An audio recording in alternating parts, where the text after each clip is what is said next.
Նմանատիպ դեպքերում շատ կարևոր է հստակեցնել, թե ինչ հետազոտություն ենք մենք իրականացնում։ Օրինակ, եթե վերցնելու ենք քսուկի անալիզ կապված հեռավարակների հետ կամ սեմնահեղուկի անալիզ, ամեն անալիզ իր պատրաստվելու ձևը ունի։ Միակ անալիզը, որը հատուկ նախապատրաստվածություն է պահանջում կապված լողանալու կամ լվացումների հետ սեռական օրգանների հատվածում, դա գլխիկի և թլիպի վրայից վերցված անալիզն է։ Այլ կերպ ինքը կոչվում է քսուկի բակտերիոլոգիական անալիզ։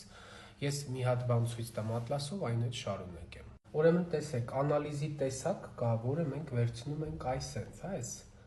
գլխիկը ծածկող մաշկի ներքին մակերեսից և անմիջապես գլխիկի վրայից։ Հիմա տեսեք, այդ հետազոտության ժամանակ իսկապես նշանակություն ունի, որպեսզի լվացումները որոշակի ժամանակահատված արված չլինեն, բացատրեմ ինչի համար։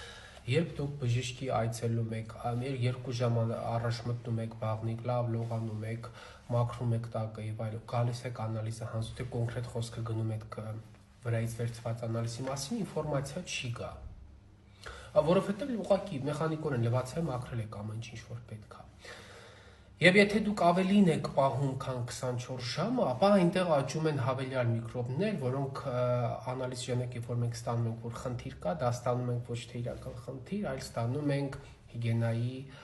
մասին ինֆորմացիա, որը բնականաբար մեզ պետք չի։ Այդ իսկ պատճառով եկեք հստակեցնենք ինչպես պատրաստվել քսուկի բակտերիոլոգիական անալիզին։ Շեշտում եմ, քսուկի բակտերիոլոգիական անալիզ խոսքը վերաբերվում է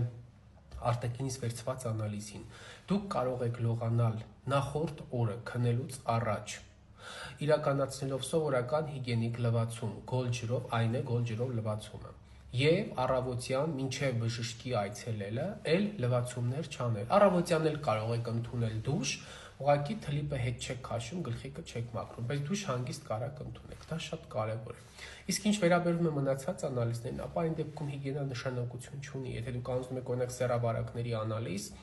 շատ կարևոր է 2-ից 3 ժամ միզած չլնեք։ Նույն ձևով մեզը մեխանիկորեն մաքրում է ուրետրան եւ այնտեղ եղած խնդիրները կարող է չերևան։ Ահա այսպես, մենք ընթացիկ կծանոթանանք նաև մնացած անալիզները, սպերմոգրամը, սերմի բակտերիոլոգիական անալիզը, մեզի անալիզը ինչպես պատրաստված լինել։